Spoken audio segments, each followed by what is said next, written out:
Demak, davom etamiz. Ikkinchi qism. Ko'rdikki, nizo tug'ilganda va er-xotin umumiy mol-mulkni bo'lishdagi nizo tug'ilsa yoki bo'lmasam er-xotindan bittasi umumiy mol-mulkni bo'lish bo'yicha murojaat qilmoqchi bo'lsa, sud tartibida umumiy mol-mulk taqsimlanadi. Buni ko'rdik. Endi mana bu holatni ko'ramiz. Umumiy mol-mulkni bo'lishda sud er va xotinni har birini mulkini qaysi qismi, o'sha mulkning qaysi qismi kimga berilishini aniqlaydi va er yoki xotinga unga qarashli ulushdan oshiq qiymatga ega bo'lmagan mol-mulkni beradigan hollarda er-xotin yoki erga yoki xotinga tegishli pul yoki o'ziga kompensatsiya berilishi mumkin. Bu nima deyilyapti bu yerda? Masalan, aytaylik, o'sha mol-mulkni ikkiga bo'lyapti. Masalan, uy-joyni ikkiga bo'ldi deylik. Uy-joyning umumiy qiymati masalan 500 million so'm. Endi teng ikkiga bo'ldi. Mana shu holatda er-xotindan biri rozi bo'lsa, ikkinchisi unga mana shu mol-mulkni qolgan 250 million yarmini berib, kompensatsiya qilib, uyni to'liq holatda olishi mumkin. Tushundingmi? Buni kompensatsiya qilish mumkin. Oilaviy munosabatlar tugatilganda oilaviy munosabat tugatilganda sud er-xotin alohida yashagan davrda orttirilgan mol-mulkni ulardan har birini o'zini mol-mulki deb topishi mumkin. Ya'ni bu yerda nima deyapti? Nikoh bekor bo'lganda emas, balki oilaviy munosabatlar tugaganda. Masalan, er-xotin 2020-yilda oilaviy munosabatlarni tugatishgan. Ya'ni er alohida, xotin alohida yashaydi. Ular umumiy ro'zg'or asosida yashashmaydi. 2020-yildan buyon.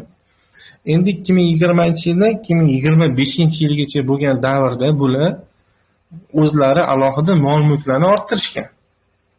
Endi ular qonuniy ajrashmoqchi va 2025-yilda sudga murojaat qilishyapti. Endi sud mana shu ular alohida yashagan davr, ya'ni 2020-yildan boshlab 2025-yilgacha bo'lgan davrda ular alohida yashashgan-ku. Ro'zg'or bo'lmagan-ku, oilaviy munosabat davom etmagan-ku. Mana shunaqa davrda orttirilgan mol-mulkni umumiy emas, balki shaxsiy deb topishi mumkin. Ya'ni shaxsiy mol-mulk deb topishi mumkin. Ya'ni ular oilaviy munosabat tugatib, alohida yashashni boshlagan paytdan boshlab to ajrashgungacha bo'lgan paytda ham orttirilgan bo'lsa, alohida topilishi mumkin. Voyaga yetmagan bolalar ehtiyojini qondirish uchun olingan buyumlar, ya'ni o'sha voyaga yetmagan bolalarning buyumlari, kiyim boshi, poyabzali, maktab, sport anjomi, musiqa asboblari, kutubxonasi va boshqalar, xullas bolalar narsalari bo'linmaydi. Umuman sud davomida bo'linmaydi. Hamda bolalar va er-xotindan qay biri, o'sha bolalar er-xotindan qay birini tanlab o'sha bilan yashashda davom etadigan bo'lsa, kompensatsiyasiz beriladi. Ya'ni o'sha bolalarning hamma buyumi bolalar qayerda, erdan, onadan farqi yo'q. O'tsa bolalar bilan birga mol-mulk o'tadi. Buning uchun o'sha onasi yoki dadasi alohida pul to'lamaydi yoki boshqacha ulush ajratib bermaydi. U bolani buyumi. Bu kompensatsiyasiz beriladi. Er-xotinning umumiy mol-mulki hisobida o'rtadagi voyaga yetmagan bolalar nomiga qo'yilgan omonatlar, ya'ni nima deyilyapti? Er-xotinning umumiy mol-mulki bor, puli bor, lekin o'rtada voyaga yetmagan bolalar nomiga omonat qo'yib qo'yishdi.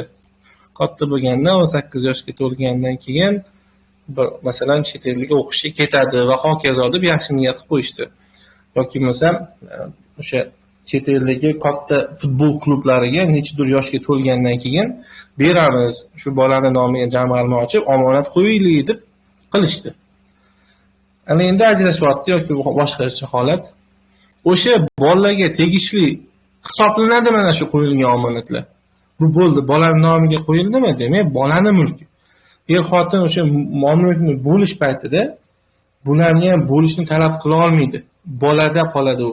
Ya'ni bola kimga o'tsa, onada qoladimi, dadasiga o'tadimi va hokazo. bolani mol-mulki hisoblanadi boyagi omonat. Er-xotinni umumiy mol-mulki ular nikohda turgan davrda bo'lingan taqdirda, ya'ni nikoh davomida ajrashmadi, nikoh davomida bo'lishdi mol-mulki. Er-xotin mol-mulkini bo'linmay qolgan qismi, masalan, endi hamma mol-mulkni birdaniga bo'lishi mumkin emas-da. Mumkin, endi xohlamasligi ham mumkin-da. Shunaqa holat bo'lsa, ya'ni faqatgina mashinani bo'laylik yoki bo'lmasam mashinani bo'lamiz yoki bo'lmasam uy-joyni bo'lamiz va hokazo. Ya'ni ayrim mol-mulkni bo'lishni ham tashkillashtirishlari mumkin. Hammasini emas, xohlaganini. Mana shunaqa holat bo'lsa, ya'ni mana shu yerda umumiy mol-mulkni bo'lishyapti. Umumiy mol-mulkdan tashqari bo'linmay qolgan boshqa mol-mulklar ham qoldi. Masalan, uyni kimga qancha ulushga, masalan, uyni 50% qilib rasmiylashtirib olishdi-da, lekin qolgan mol-mulklari turibdi hali. Bunda uyni tegishli ulushlari ularning shaxsiy mulki, qolgan bo'linmasdan qolib ketgan mol-mulklari umumiy mulk hisoblanadi. Ya'ni bu holatda umumiy mulk statusida turaveradi bo'linmay qolib ketgan mol-mulklar. Undan tashqari yoki bo'lmasam er-xotin murojaat qilishdi sudga, hamma mol-mulkni bo'lib olishdi. Hali nikoh paytida. Endi yana oilaviy munosabat davom etyapti. Endi bo'linganidan keyingi, ya'ni o'sha suddan qarori chiqqandan keyingi davr uchun orttirilgan mol-mulklar ularni umumiy mol-mulki sifatida saqlanib qoladi yoki umumiy mol-mulk huquqi asosida vujudga keladi. Demak, bu narsani tushundik. Nikohdan ajralgan er va xotinning umumiy mol-mulkini bo'lish to'g'risidagi talablariga nisbatan 3 yillik da'vo muddati qo'llaniladi. Ya'ni 3 yil ichida shikoyat qilsa bo'ladi, noto'g'ri bo'lgansan yoki va hokazo degan e'tirozlar bilan. Ana endi er-xotinni mol-mulkini, umumiy mol-mulkini bo'lishda ularning ulushlarini aniqlash. Kimga qancha ulush deyapti? Er-xotinni umumiy mol-mulkini bo'lishda ham, ularni shu mol-mulkdagi ulushlarini aniqlashda ham er-xotin o'rtasida nikoh shartnomasida boshqacha qoida belgilangan bo'lmasa, er-xotinni ulushlari teng hisoblanadi. Sud voyaga yetmagan, mana bu tengni belgilab qo'yilgan. Sud voyaga yetmagan bolalar manfaatlari yoki er-xotinning biriga o'sha er-xotinning bittasini e'tiborga loyiq bo'lgan boshqa manfaatlarini hisobga olib, er-xotinni uzursiz sabablarga ko'ra daromad olmagan yoki er-xotinning umumiy mol-mulkini oila manfaatlariga zarar yetkazadigan holda sarflagan bo'lsa, er-xotinning umumiy mol-mulkini ulushlarini tengligidan chekinishga haqli. Ya'ni masalan,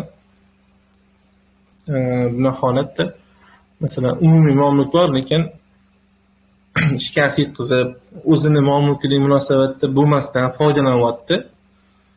Bu holatda o'sha shunaqa holatlarni isbotlab bersa, keyinchalik o'sha teng emas, balki o'shanga kamroq, ya'ni o'shanaqa nima deydi, g'ayri-ijtimoiy harakat qilgan tomonga kamroq ulush ajratib berish mumkin. Ya'ni bunda o'sha shunaqa holat bo'lsa, umumiyni teng bo'lishdan chekinishi huquqi bor sudning. Er-xotinni umumiy mol-mulkini bo'lishda er-xotinni umumiy qarzlari ularga belgilangan ulushlarga mutanosib ravishda har ikkalasi o'rtasida taqsimlanadi. Ya'ni umumiy er-xotin qarz olishgan 100 million deylik. Mol-mulkni bo'lishyapti, mol-mulklar ajratildi. Endi qarzni ham bo'ladi. 50% qarz sani ulushingda, 50% qarz sani ulushingda deb ajratib beriladi. Agar er-xotindan biri umumiy ro'zg'or, o'sha umumiy mol-mulkni yoki er-xotinni erkiga zid ravishda oila manfaatlariga mos bo'lmagan, o'z xohishiga ko'ra sarflagan, masalan o'sha mol-mulkni sarflagan yoki boshqa shaxsga o'tkazib yuborgan bo'lsa, uni bo'lishda mol-mulkni mana shu qiymati hisobga olinadi. Ya'ni masalan aytaylik, umumiy mol-mulki bor edi er-xotinni, roziliksiz hadya qilib yubordi kimgadir va hokazo qilib mulk kamayib qoldi qisqasi. Mana shunaqa holat bo'lsa, o'shani hisobida turadi, ya'ni uni balansida turib, unga shuncha chegirma qilib, ya'ni kamroq beriladi. Masalan, shu 100 millionlik narsa berib yubordi, hadya qilib kimgadir yig'ib beribdi endi. Shunaqa holat bo'ladigan bo'lsa, mol-mulkni bo'lishayotganda 100 million kam oladi o'sha tomon. Er yoki xotin. Xo'p, endi bu shartnoma yo'q bo'lgan holatdagi mol-mulkni bo'lish tartibi edi. Endi shartnoma bo'lgan holatda, mana bu holatda nikoh shartnomasi bo'lgan holatda mol-mulkni bo'lish qanday tartibda amalga oshiriladi? Shartnoma bo'lganda o'sha mol-mulkni ulushlarini aniqlash qanday bo'ladi? Mana shu holatni ko'ramiz endi. Xo'p. Er-xotinni mulkiy shartnomaviy tartibi, mol-mulkining shartnomaviy tartibi. Bu nikoh shartnomasi deb aytiladi. Buni nikoh guvohnomasiga adashtirib yubormaylik. Nikoh guvohnomasi bu zaksdan o'tganda er-xotinlik faktini belgilaydigan hujjat. Mana bu nikoh shartnomasi esa er-xotinning mulkini qanday taqsimlanishini belgilaydigan hujjat. Nikohlanuvchi shaxslarni yoki o'sha er-xotinni nikohda bo'lgan davrida yoki er-xotin nikohdan ajratilgan taqdirda ularni mulkiy hamda boshqa majburiyatlarini, huquq majburiyatlarini belgilashi kelishib olishi shartnoma hisoblanadi. Endi bu asosan faqat mulkiy munosabatlarni belgilaydi nikoh shartnomasi. Nikoh shartnomasiga nomulkiy munosabatlarni kiritish huquqi yo'q. Faqatgina mulkiy munosabatlarni tartibga solishi mumkin. Ya'ni qanaqa mol-mulk olsak umumiy bo'ladi, o'sha mol-mulkdagi ulushlarimiz qanday bo'ladi va hokazolarni belgilab qo'ysa bo'ladi. Bu o'sha nikohlanayotganda, ya'ni yangi er-xotin bo'layotganda imzolasa ham bo'ladi. Nikohga qadar ham imzolab qo'yib, keyinchalik kuchga nikohdan o'tgandan keyin kuchga kirishi ham mumkin. Yoki bo'lmasa nikoh paytida ham er-xotin o'rtasida tuzilishi mumkin. Yoki bo'lmasa o'sha faqatgina ajrashayotganda qanday hal qilishni belgilab qo'yishlari mumkin. Ya'ni ajrashsa shunaqa bo'ladi, ajrashmasa umumiy mol-mulk tarzida ketaveradi deb. Endi 30-modda nikoh shartnomasini tuzish. Xo'p, nikoh shartnomasi qanday tuziladi? Nikoh shartnomasi nikoh davlat ro'yxatiga olinguniga qadar ham, ya'ni zaksdan o'tgunga qadar ham yoki nikoh davrida ham tuzilishi mumkin. Buni tushuntirdim. Nikoh davlat ro'yxatiga olinguniga qadar tuzilgan nikoh shartnomasi nikoh davlat ro'yxatiga olingan kundan boshlab kuchga kiradi. Ya'ni ro'yxatga olingandan keyin kuchga kiradi. Agar oldindan tuzib qo'yishsa. Nikoh shartnomasi yozma shaklda notarial tartibda tasdiqlanishi lozim. Tomonlarni aynan o'zi tuzishi kerak. Vakil orqali tuzib bo'lmaydi. Buni shaxsan tuzilishi kerak bo'lgan shartnomalardan bittasi hisoblanadi. Er-xotin nikoh shartnomasiga ko'ra birgalikdagi umumiy mol-mulkni qonunda belgilangan tartibini o'zgartirishga, buni alohida qilib belgilaylik mana. Birgalikdagi umumiy mol-mulkni qonunda belgilangan tartibini o'zgartirishga, er-xotinni barcha mol-mulkiga, uni ayrim turlariga yoxud er-xotinlar har birini mol-mulkiga nisbatan birgalikdagi ulushli yoki alohida egalik qilish tartibini o'rnatishga haqli. Demak, mana shu ikkitasiga haqli ekan nikoh shartnomasini tuzayotganda er-xotin.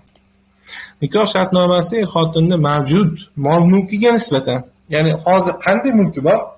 Mana shu mulkiga nisbatan yoki kelajakda, masalan, bo'lg'usi deymiz, kelajakda orttirilishi mumkin bo'lgan, qo'lga kiritilishi mumkin bo'lgan yoki bo'lmasa kelajakda mabodo mana bunaqa qilsak deb yozib qo'ysa, o'sha bo'lg'usi mol-mulkiga nisbatan ham tuzilishi mumkin. Ya'ni o'sha kelajakda uy olsak, umumiy mol-mulk bo'ladi yoki kelajakda uy oladigan bo'lsak, kimni puliga olgan bo'lsak, o'sha niki hisoblanadi yoki bo'lmasa kimni nomiga rasmiylashtirgan bo'lsak, o'shaniki hisoblanadi deb va hokazoni o'zlari kelishtirib qolgan bo'lishlari mumkin. Bu o'sha shartnomada bog'liq, shartnomadagi shartlarga bog'liq. Ana keyingisi er-xotin nikoh shartnomasida nimalar nazarda tutishlari mumkin? Nimalarni kiritishga haqqi bor?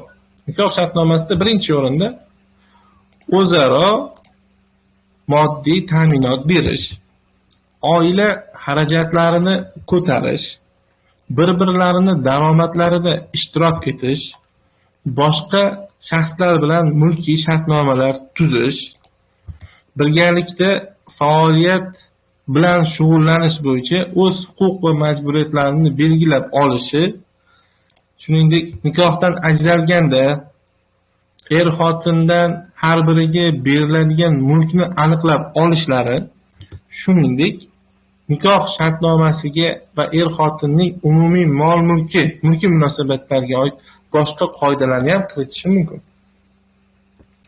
Nikoh shartnomasida nazarda tutilgan huquq va majburiyatlar muayyan muddat bilan cheklanishi yoki muayyan shart-sharoitlar yuzaga kelishi yoxud kelmasligiga bog'liq qilib qo'yilishi mumkin. Ya'ni, masalan, farzandli bo'ladigan bo'lsak deb alohida shart kiritishi mumkin. Ya'ni kelajakda bo'lishi mumkin bo'lgan yoki ajrashadigan bo'lsak deb alohida shart kiritishi mumkin yoki er-xotindan bittasi bedarak yo'qolgan deb topilgan bo'lsa deb alohida shart kiritishi mumkin. Tushunasizlar? Demak, mana shunaqa kelajakda yuzaga kelishi mumkin yoki bo'lmasam yuzaga kelmasligi mumkin bo'lgan alohida shartlarni yozib qo'yishi mumkin nikoh shartnomasida. Ana endi nikoh shartnomasi er-xotinning huquq layoqati, nikoh shartnomasiga kiritish mumkin bo'lmagan narsalarda bu. Buni alohida yana mana bunday qilib belgilaymiz. Nikoh shartnomasi birinchi o'rinda er-xotinning huquq layoqati va muomala layoqatini, ularni o'zlarining huquqlarini himoya qilish uchun sudga murojaat qilish huquqlarini cheklashni, er-xotin o'rtasida shaxsiy nomulkiy munosabatlarni, qaranglar, shaxsiy nomulkiy munosabatlarni, er-xotinning bolalariga nisbatan bo'lgan huquq va majburiyatlarini tartibga solishni, ya'ni masalan kimga farzandga kim qancha g'amxo'rlik qilish va hokazolarni tartibga solib yozib qo'yishni yoki bo'lmasa o'sha mehnatga layoqatsiz ta'minot olishga muhtoj er yoki xotin huquqini cheklovchi qoidalarni kiritishni va er-xotindan birini o'ta noqulay bir ahvolga solib qo'yuvchi yoxud oila to'g'risidagi qonunchilik normalariga zid keluvchi boshqa shartlarni nazarda tuta olmaydi. Ya'ni mana shular nikoh shartnomasida belgilanishi, kiritilishi mumkin bo'lmagan holatlar hisoblanadi. Xohlasanglar ustini olib qo'yaman. Bularni kiritish mumkin emas. Xo'p, nikoh shartnomasini o'zgartirish va bekor qilish. Nikoh shartnomasini qanday qilib o'zgartiradi va qanday qilib nikoh shartnomasini bekor qilsa bo'ladi? Nikoh shartnomasi er-xotinning kelishuvi bilan istagan vaqtda o'zgartirilishi yoki bekor qilinishi mumkin. Ya'ni shundoq borib, zaksga borib, shundoq notariusga borib nikoh shartnomasini bekor qilib yuborsa bo'ladi. Yoki bo'lmasa istagan paytda nikoh shartnomasini shundoq notarius orqali o'zgartirsa bo'ladi. Nikoh shartnomasi qanaqa shaklda tuzilgan bo'lsa, ya'ni yozma notarial tartibda tuzildi, to'g'rimi? Xuddi shunaqa. Yozma notarial tartibda o'zgartirilishi yoki bekor qilinishi kerak. Ana endi mana nikoh shartnomasini bajarishda bir tomonlama bosh tortishga yo'l qo'yilmaydi. Ya'ni nikoh shartnomasiga amal qilmayman, nikoh shartnomasini bajarmayman deb bitta tomon orqaga qaytish mumkin emas. Nikoh shartnomasi er-xotinning birini talabi bilan O'zbekiston Respublikasi Fuqarolik kodeksida belgilangan asoslar va tartibda sudni hal qiluv qarori bilan o'zgartirilishi ham, bekor qilinishi ham mumkin. Endi er-xotinning bittasi nikoh shartnomasini o'zgartirmoqchi bo'lsa, Fuqarolik kodeksida belgilangan tartibda qilishi mumkin. Tushunasizlar? Faqat sud orqali. Nikoh tugatilgan paytdan boshlab nikoh shartnomasini amal qilishi ham tugaydi. Nikoh tugadi, nikoh tugagandan keyin nikoh shartnomasi ham amal qilishi tugaydi. Nikoh shartnomasida nikoh tugatilganidan keyingi davr uchun nazarda tutilgan majburiyatlar ham bundan mustasno deyilgan. Ya'ni nikoh shartnomasida aytib qo'yilgan bo'lsa, nikoh tugagandan keyin mana bunaqa majburiyatlar yuzaga keladi deb kiritilgan bo'lsa, nikoh tugagandan keyin ham o'sha shartlar amal qilishi mumkin. Lekin обычный holatda, ya'ni umumiy holatda nikoh tugashi bilan nikoh shartnomasi ham o'z kuchini yo'qotadi. Ya'ni o'sha nikoh shartnomasining qoidalariga ko'ra mol-mulk bo'linadi, shu bilan shartnoma tugaydi. nikoh shartnomasini ham haqiqiy emasini topish mumkin. Faqat bunda o'sha sud tomonidan haqiqiy emasini topiladi. Fuqarolik kodeksida nazarda tutilgan asoslar bo'yicha to'la yoki qisman haqiqiy emasini topish mumkin. To'la haqiqiy emasini topish bu umuman haqiqiy emasini topadi shartnomani butkul. Qisman haqiqiy emasini topishda shartnomani qaysidir bandlari, shartnomani qaysidir shartlari haqiqiy emasini topiladi. Farqi shunda. Nikoh shartnomasining shartlari 31-moddasining 5-qismi talablariga zid kelsa, sud xotindan birining talabiga binoan nikoh shartnomasini to'liq yoki qisman haqiqiy emasini topishi mumkin. 31-modda 5-qismi qaysi ekan? Mana bu holat, to'g'rimi? Mana bu holat nikoh shartnomasi shartlariga kiritilishi mumkin bo'lmagan holatlar. Ya'ni 1-qism, 2-qism, 3-qism, 4-qism va 5-qism. Mana 5-qismi. Kiritilishi mumkin bo'lmagan holatlar bo'lsa, mana shu kiritilgan bo'lsa, sud xotinning bittasining talabi bilan shartnomani to'liq yoki qisman haqiqiy emasini topishi mumkin. Xotinning undirishni xotinning mol-mulkiga qaratish. Hozir bir daqiqa. Undiruvni xotinning mol-mulkiga qaratish.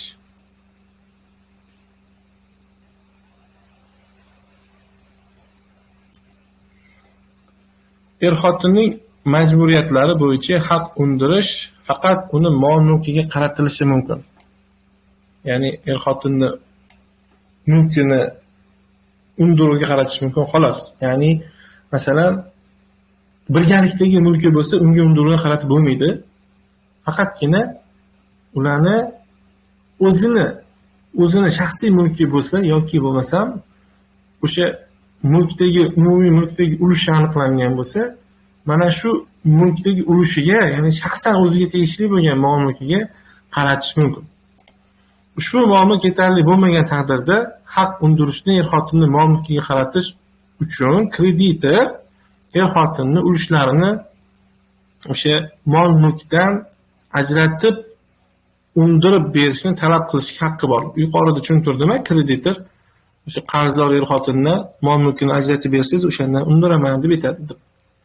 Agar sud xotinning majburiyatlari bo'yicha orttirilgan barcha ashyolar oila ehtiyojlari uchun ishlatilganligini aniqlasa, masalan, oila uchun ketgan deb hisoblasa sud,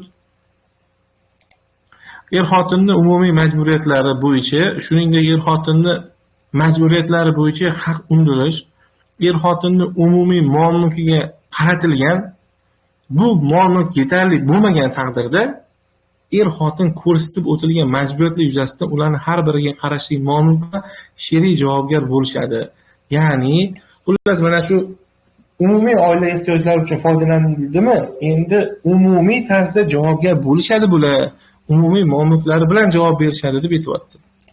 Agar xotinning umumiy mol-mulki ularni har birini jinoiy yo'l bilan topilgan mablag'lari hisobiga orttirilgan yoki ko'paygani sud hukmi bilan aniqlangan bo'lsa, haq undirish tegishli ravishda xotinning umumiy mol-mulkiga yoki ularning bir qismiga qaratilishi mumkin. Xotinning voyaga yetmagan bolalariga yetkazgan zarar uchun javobgarligi fuqarolik qonunchiligi belgilanadi. Ya'ni bolalar tomonidan yetkazilgan zarar uchun ota-onalar mas'ul. 35-modda nikoh shartnomasini tuzish, o'zgartirish va uni bekor qilish. Da kreditorning huquqlari va kafolatlari. Yo, bizga kerak emas ekan bu. Kreditorning huquqlari kerak emas bu yerda, nikoh shartnomasi shartlarida. Xo'p, nikohni tugatilishiga o'tib ketaverar ekanmiz. Xotin o'rtasidagi mulkiy shartnoma munosabatlar. Mana bunisi kerak ekan, lekin 35 olib tashlaymiz, 36 kerak. Xotin qonunda yo'l qo'yiladigan barcha mulkiy shartnomaviy munosabatlarga o'zaro kirishga haqli. Xotin o'rtasida tuzilgan ulardan birining huquqlarini cheklashga qaratilgan kelishuvlar haqiqiy hisoblanmaydi degan qoidamiz bor. Ana endi keyingisi bizda nikohni tugatilishi. Xo'p, demak nikoh qanaqa holatda tugatiladi? Nikoh qachon tugatiladi va uni tugatish tartibi qanaqa? Xo'p, buni 11-sinf davlat va huquq asoslari darsligida tartiblari keltirib o'tilgan. U yoqda aytiladiki, nikoh ikki xil tartibda, sud tartibida va ma'muriy tartibda tugatiladi deb keltirib o'tiladi. Bu yerda ham xuddi shunaqa ma'muriy tartibdagisini, ya'ni fiqh tomonidan tugatilishi, sud tartibida o'sha fuqarolik ishlari bo'yicha sud tomonidan nikohni tugatilishi haqida gap ketadi. Ana endi turlarini ko'rib ketamiz. Er-xotindan birini vafoti yoki ulardan biri vafot etgan deb e'lon qilinishi oqibatida nikoh tugaydi. Demak, er-xotindan bittasi vafot etsa yoki bittasi vafot etgan deb topilsa, nikoh tugaydi. Nikoh er-xotindan biri yoki har ikkalasining arizasiga muvofiq nikohdan ajratish yo'li bilan, shuningdek sud tomonidan muomalaga layoqatsiz topilgan er yoki xotinni vasiysi bergan arizaga muvofiq tugatilishi mumkin. Demak, ko'rdik, vafot etgan yoki vafot etgan topilgan bo'lsa, nikoh tugaydi o'z-o'zidan. Va er-xotindan bittasi yoki ikkalasi ariza bilan ajrashamiz deb bersa yoki masalan vasiysi, er-xotindan bittasini vasiysi ajrashish bo'yicha ariza bersa, bu holatda ham nikoh tugaydi. Ana endi nikohdan ajratish tartibi. Nikohdan ajratish tartibi 42-43 moddada nazarda tutilgan holatlarda fuqarolik holati dalolatnomalarini qayd etish organida amalga oshiriladi. Umumiy holatda esa sud tartibida amalga oshiriladi. Demak, mana bu holatlar bo'lsa, 42-43 moddada nazarda tutilgan holatlar bo'lsa, fiqh yordamida ajrashadi. Boshqacha holatlar bo'lsa, sud tomonidan ajratadi. Er-xotinni nikohdan ajratish to'g'risidagi talab qo'yishi man etiladigan holatlar. Bu ham kiritilgan. Qaranglar, xotini homilador bo'lgan holatda, ya'ni xotini homiladorlik vaqtida va bola tug'ilganidan keyin 1 yil mobaynida er-xotinning roziligisiz, eri xotinining roziligisiz nikohdan ajratish to'g'risida ish qo'zg'atish shart emas. Mana xotinining roziligi. Bu yerda xotin ham rozi bo'lishi kerak. Erni o'zi ajrashamiz deyishi mumkin emas. Mana shu ikkita holat bo'lsa. Demak, birinchi holat xotini homilador paytida, ikkinchisi bola tug'ilganidan keyin 1 yil mobaynida. Endi savol tug'iladi, bitta joyi bor. Bola qanday holatda tug'ilganligidan qat'iy nazar, ya'ni bola o'lik tug'iladimi, tirik tug'iladimi va hokazo. Chunki mana shundan qat'iy nazar bola tug'ilganidan keyin 1 yil davomida xotinining roziligisiz ajrashish mumkin emas. Agar xotini ham rozi bo'lgan bo'lsa, ajrashaveradi. Ana endi sud tartibida ajrashish. Nikohdan ajrashish to'g'risidagi ishlar sud tomonidan O'zbekiston Respublikasi Fuqarolik protsessual kodeksidagi da'vo ishlarini hal qilish uchun belgilangan tartibda ko'rib chiqiladi.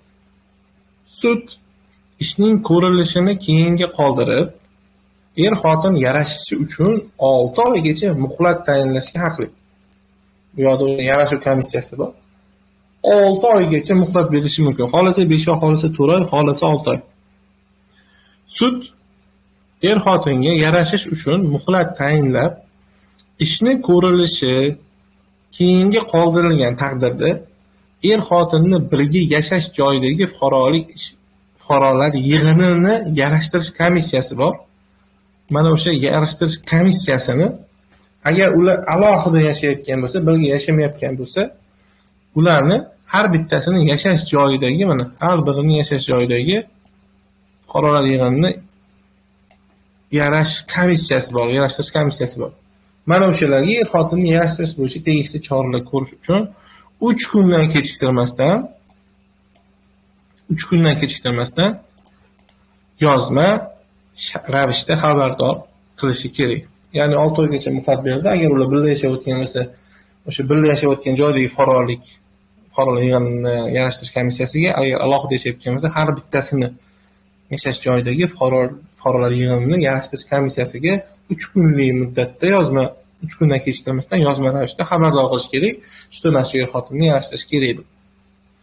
Ana endi sudni nikohdan ajratish asoslari. Qachon ajrashtiradi? Faqat mana shu asos bo'lsagina ajratadi. Boshqa asos bilan ajratish mumkin emas. Agar sud er-xotin bundan buyon birgalikda yashashiga, oilani saqlab qolishga imkoniyat yo'q deb topsa, nikohdan ajratadi. Shundaylar bo'ldi, oilani saqlab qolish imkoniyati yo'q. Nikohdan ajratadi er-xotin. eri yoki xotini ajrashish kerak deb hisoblasa sud, bo'ldi. Bunda o'sha birgalikda yashamaydi deb xulosaga keladi sud. Unda ajrashadi. Qani endi keyingi holat, er xotinni o'zaro roziligi bo'lganda, endi bu fiqh duyoda ajrashish, biz ko'rdik, mana 42-43-moddalarni mana bu yerda fiqh duyo, ya'ni zaksda ajrashish. Mana shu nikohdan ajrashishni ko'rsak, qiziq. 42-43. Voyaga yetmagan bolalari bo'lmagan er xotin nikohdan ajrashishda o'zaro rozi bo'lsalar, ular nikohdan fuqarolik holati dalolatnomalarini qayd etish organlarida ajrashadi. Ya'ni o'rtada voyaga yetmagan bolalari yo'q, 18 yoshga to'lmagan bolasi yo'q er xotin bo'lsa, ikkalasi o'zaro rozi bo'lsa nikohdan ajrashishga, fuqarolik holati dalolatnomalarini qayd etish organi fiqh duyoda ajrashaveradi. Bu birinchi holat ekan. Ikkinchi holat. Er xotin o'rtasida mehnatga layoqatsiz, muhtoj yoki xotinga, er yoki xotinga moddiy ta'minot berish to'g'risida, ikkinchi holat mana moddiy ta'minot berish to'g'risida yoki ularni birgalikda umumiy mulki bo'lgan mol-mulkni bo'lish to'g'risida nizo bo'lgan taqdirda er xotin yoki ulardan bittasi nikohdan ajrash to'g'risida ariza bilan sudga murojaat etishga haqli. Endi bu holatda sudga murojaat qiladi. Shundaylar, demak, voyaga yetmagan bolalar bo'lmasa, nizo bo'lmasa, fiqh duyoda. Mana bu ikkita holatda esa 1-2da er xotin o'rtasida mehnatga layoqatsiz, muhtoj er xotinga moddiy ta'minot berish bo'yicha, ya'ni bittasi er xotinning bittasi mehnatga layoqatsiz ishlay olmaydi, unga moddiy ta'minot berish kerak. Yoki bo'lmasa ikkalasi o'rtasida mulkiy nizo bor er xotin o'rtasida. Bu holatda ham farzand bo'lish bo'lmasligiga qat'iy nazar sudga murojaat qiladi. Endi ikkinchi holat, bu o'sha ikkalasi o'zaro rozi bo'lgandagi ajrashish bo'lsa, 42-moddada, 43-moddada er xotindan birini, mana shuni belgilab qo'ydim, mana er xotindan birini arizasiga ko'ra fuqarolik holati dalolatnomalarini qayd etish organlarida ajrashish. Agar er xotindan biri, mana birinchi holat, sud tomonidan bedarak yo'qolganda topilgan bo'lsa, ikkinchi holat sud tomonidan ruhiyati buzilishi, ya'ni o'sha ruhiy kasalligi, aqli zaifligi sababli sud tomonidan muomalaga layoqatsiz deb topilgan bo'lsa, demak, bedarak yo'qolgan, muomalaga layoqatsiz topilgan bo'lsa er xotindan bittasi sodir qilgan jinoyati uchun 3 yildan kam bo'lmagan, mana shuni 3 yildan kam bo'lmagan muddatga ozodlikdan mahrum qilingan bo'lsa, o'rtada voyaga yetmagan bolalari borligidan qat'iy nazar er xotindan birini arizasiga ko'ra ular fuqarolik holati dalolatnomalarini qayd etish organlarida ajrashadi. Nikohdan ajratiladi. Shundiga, demak, er xotinning bittasi mana shu holatlarda fiqh duyoga berib ajrashishi mumkin. Agar bolalar haqida er xotinning birgalikdagi umumiy mol-mulkini bo'lish haqida yoki yordamga muhtoj, mehnatga layoqatsiz er xotinga ta'minot berish uchun mablag' to'lash haqida nizo mavjud bo'lsa, sud tartibida ajrashishadi. Agar bunaqa nizo bo'lmasa, mana bu asoslar bo'lsa, fiqh duyoda ajrashiladi. Nikohdan ajrash tartibi mana shunday bo'ladi. Ana endi keyingisi, nikohdan ajratish to'g'risidagi hal qiluvchi qarorini chiqarish vaqtida sud tomonidan hal etilgan masalalar, yo bu narsalar kerak emas bizga. Davlat bojini belgilash 45-modda ham bor bizda. Mana sud nikohdan ajratish haqida hal qiluvchi qarorini chiqarish paytida nikohdan ajratish to'g'risidagi fuqarolik holati dalolatnomalarini yozish organi guvohnomasi berilayotganda er xotinni har ikkalasi yoki ulardan biri to'laydigan davlat boji miqdorini belgilashi lozim. Agar sud bu bojni er xotinni har ikkalasini undirish lozim deb topsa, ularni har biri to'laydigan davlat boji miqdorini sud belgilab beradi. Xo'p, ana endi ajrashgandan keyin nimalar qilish mumkin? Ajrashgandan keyin o'zini familiyasiga qaytishi ham mumkin yoki bo'lmasa, ana shu familiya o'zgartirilgan bo'lsa nikoh davomida, mana shu familiyasida ham bemalol davom etishi mumkin. Masalan, chunki familiyamni o'zgartirsam, qanaqadir hujjatlarni ham o'zgartirishim kerak va hokazo deyish mumkin-ku. Shuning uchun shu familiyasida qolishi ham mumkin. ana endi nikohdan ajratilganda nikohni tugatirish vaqti qachon tugatiladi desak, xuddi shunaqa FHDYoga borib, sudning qarorini berib, ajrashganlik to'g'risida ro'yxatga olingan bo'lsa, ajrashdi bular deb ro'yxatga olinsa, xuddi mana shu ro'yxatga olingan kundan boshlab tugatiladi. Sud tomonidan vafot etgan deb e'lon qilingan yoki bedor yo'qolgan deb topilgan er-xotin qaytib kelgan holatlar bo'lsa, nikoh tiklanishi mumkinmi? Qachon tiklanishi mumkin, qachon tiklanishi mumkin emasligini ko'ramiz hozir. Sud tomonidan vafot etgan deb e'lon qilingan yoki bedor yo'qolgan deb topilgan er yoki xotin tegishli sud qarorlarini bekor qilgan hollarda nikoh er-xotinning birgalikdagi arizasiga ko'ra fuqarolik holida da'vatnomalarni qayd etish organi tomonidan tiklanishi mumkin.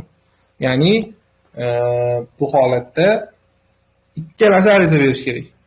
Birgalikda bergan arizasiga deyapmiz-ku. Birgalikda bergan arizasiga ko'ra nikoh tiklanishi mumkin. FHDYo orqali tiklanadi. Agar ikkalasidan bittasi rozi bo'lib bermasa, mumkin emas. Agar er-xotin bevafo bo'lib, ya'ni boshqasiga yangi nikohga kirishib ketgan bo'lsa, nikoh tiklanishi mumkin emas. Chunki amalda boshqa nikohda bo'ladi ular. Bitta kino bor, Tom Hanks o'ynagan, Odamlardan yiroqda deydi. Izgoy ruschasi. Mana o'sha kinoni ko'rsanglar, nechidir yildan keyin bitta orolda yashab qaytib keladi. Qaytib kelsa, xotini boshqa nikohga kirgan bo'ladi. Xuddi shunaqa nikoh qaytib tiklanmaydi yo'qda. Xuddi mana shu. Demak, oila kodeksimiz, oila qonunchiligimiz, oila huquqimiz biroz murakkabroq va ko'proq mana shu joylarni e'tiborga olish kerak. Mana 1-2-3 xil belgilab qo'ygan joylarimni yaxshilab e'tiborga olinglar. Mana hujjatni birinchi qismini, mana shu yergacha bo'lgan joylarni sizlarga tashlab qo'yaman. Xo'p, savollar bo'lsa, dars bo'yicha qanaqadir tushunmovchiliklar bo'lsa, bemalol savollarni qoldirishinglar mumkin. Javob beramiz. E'tiboringiz uchun rahmat.